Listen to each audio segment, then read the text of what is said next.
Salut à tous. Aujourd'hui, nous allons voir comment configurer un DNS sur Ubuntu. Alors, si tu es nouveau sur la chaîne, n'hésite pas de t'abonner et d'activer la cloche de notification pour ne rien manquer de nos prochaines vidéos. Alors, sans plus tarder, nous allons voir les données qui vont nous guider tout au long de cette vidéo. Voilà, pour configurer notre DNS, nous allons utiliser tuto.ca comme notre nom de domaine. Et après, nous allons utiliser cette adresse réseau. Puis, nous allons configurer notre machine avec cette adresse IP. Nous allons d'abord mettre à jour notre machine.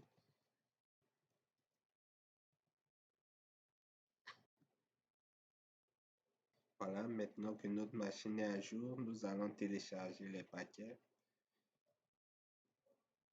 avec apt-get install bind 9 utilise DNS utilise. On accepte. Alors maintenant que nos paquets sont téléchargés, nous allons passer notre réseau sur le réseau local. Donc nous allons entrer dans les paramètres. Voilà. Paramètres IP, nous allons remettre sur manuel et insérer notre adresse IP 192.168.100.1 avec un masque de 255.0. Nous allons définir la passerelle ici.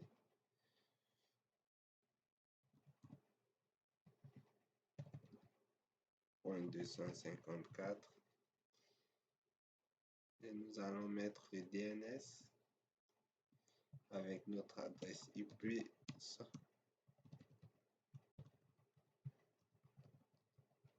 Voilà.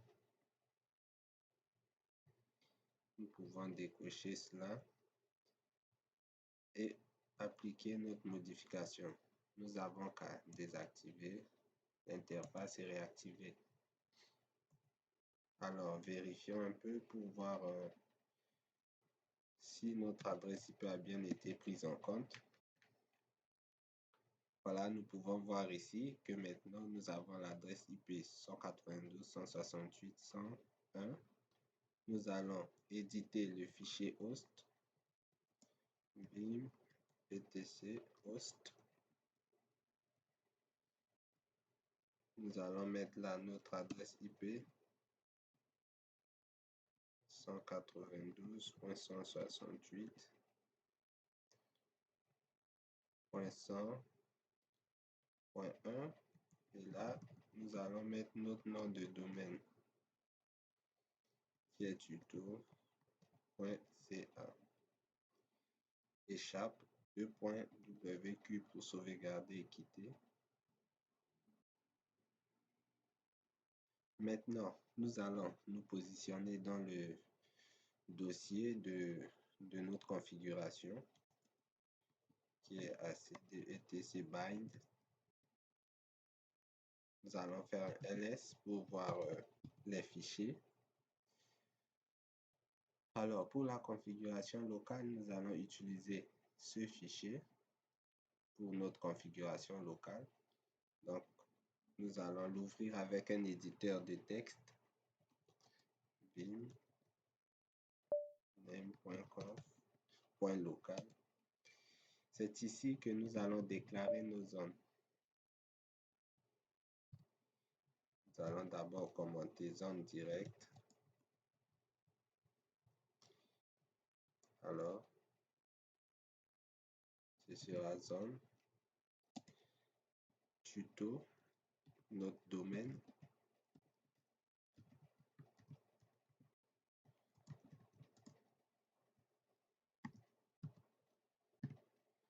De type master et le fichier se trouvera dans etc bind et nous allons nommer notre fichier direct.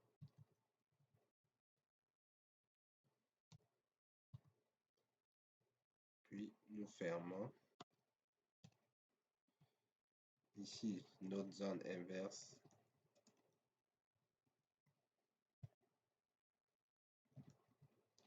Zone 100.168 et là nous inversons notre adresse IP .in adr.arpa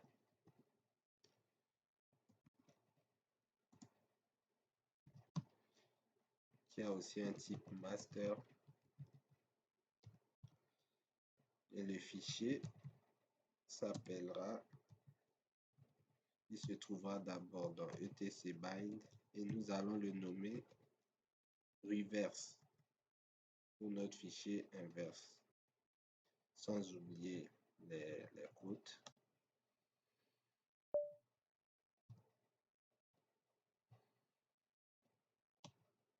Voilà, nous avons terminé la déclaration de nos zones, la zone directe et la zone inverse. Nous allons faire échappe 2.wq pour sauvegarder et quitter. Maintenant, nous allons vérifier si nous avons bien défini nos zones. Alors, pour vérifier, nous allons utiliser cette commande name.checkconf et on donne le nom du fichier qu'on vient d'éditer qui s'appelle name.conf.local. Voilà. Si tout se passe bien, on n'aura pas de retour. Sinon, nous aurions eu des erreurs qui seraient signalées. Nous allons copier le contenu du fichier db.local dans notre fichier direct qu'on a créé tout à l'heure dans le name.conf.local. Donc, pour ce faire, nous allons faire une copie db.local dans notre fichier qui s'appelle direct. Voilà, maintenant nous allons éditer le fichier direct.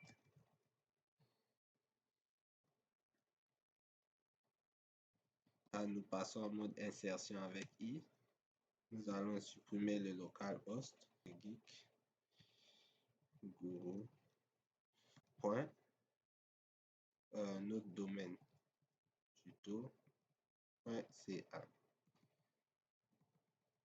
Et là aussi, nous allons supprimer le localhost et mettre notre nom de domaine qui s'appelle tuto.ca.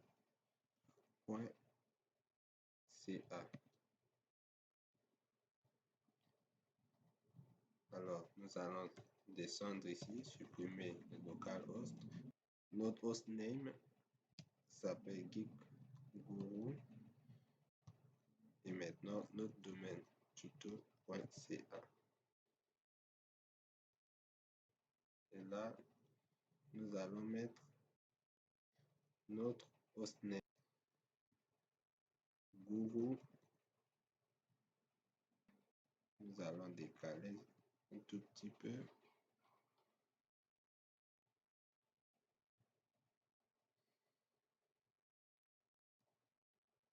Voilà, c'est bon.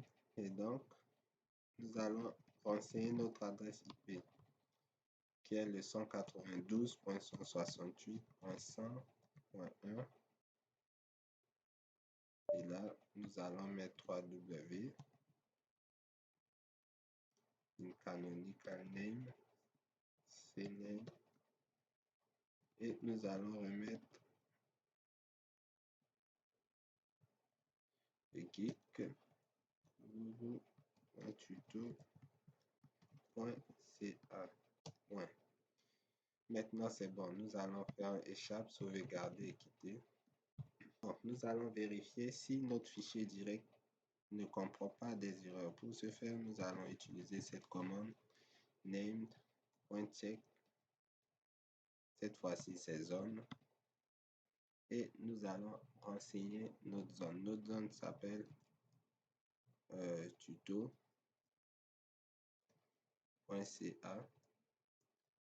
Alors, qui se trouve dans quel fichier? Dans le fichier direct. Voilà, nous pouvons voir que ça s'est bien chargé. On est OK. Pareillement, s'il y avait des erreurs, nous aurions eu un message d'erreur qui devrait s'afficher. Pour le moment, tout se passe bien. Maintenant, nous allons copier le contenu de notre fichier direct dans notre fichier inverse qui s'appelle reverse. Voilà. Maintenant, nous pouvons ouvrir notre fichier inverse avec un éditeur et nous allons descendre ici pour définir le pointeur. Donc, nous allons enlever le 3W et ajouter 1. Venir changer le pointeur, PTR, et c'est bon. Nous allons faire un échappe, sauvegarder, quitter. Maintenant, nous allons aussi vérifier notre zone inverse. Pour ce faire, nous allons utiliser cette commande. Un check zone. Notre zone reverse, c'était le son. Ce qu'on a défini dans le fichier name.conf.local, c'est le son 168.192.in.adr.arpa et le nom du fichier, c'est bien reverse. Alors, tout s'est bien chargé comme le fichier direct, donc notre configuration est bien faite. Alors, nous allons maintenant modifier le fichier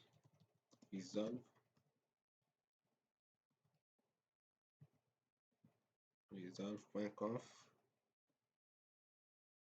et nous allons définir notre domaine ici.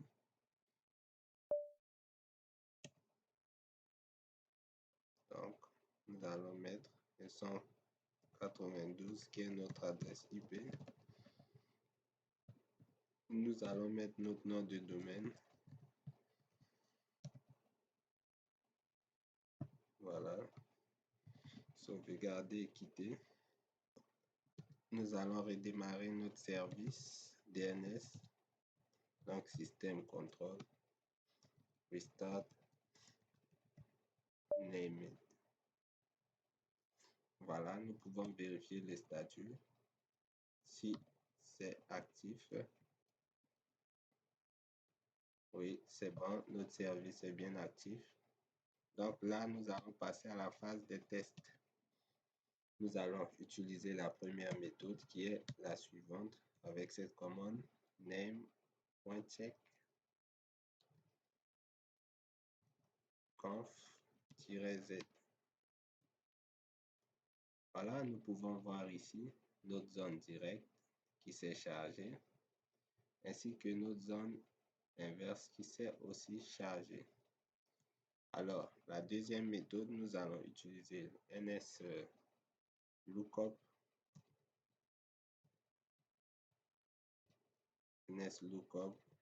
et nous allons mettre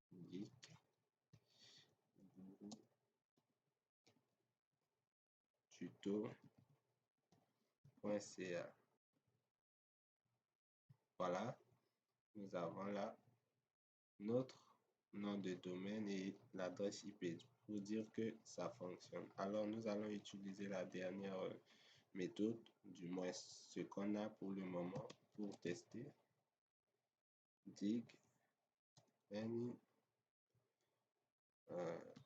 et nous allons mettre tuto notre domaine. Voilà, nous avons une section de réponse. Si nous avons une section de réponse, ce qui veut dire que tout fonctionne à merveille, sinon nous n'aurions pas une réponse. Ce qui veut dire qu'on doit revoir nos configurations. Pour le moment, tout se passe bien. Alors, si cette vidéo vous a aidé, n'hésitez pas de lâcher un pouce bleu et de vous abonner à la chaîne pour ne rien manquer de nos prochaines vidéos. On se dit à très bientôt dans la prochaine vidéo.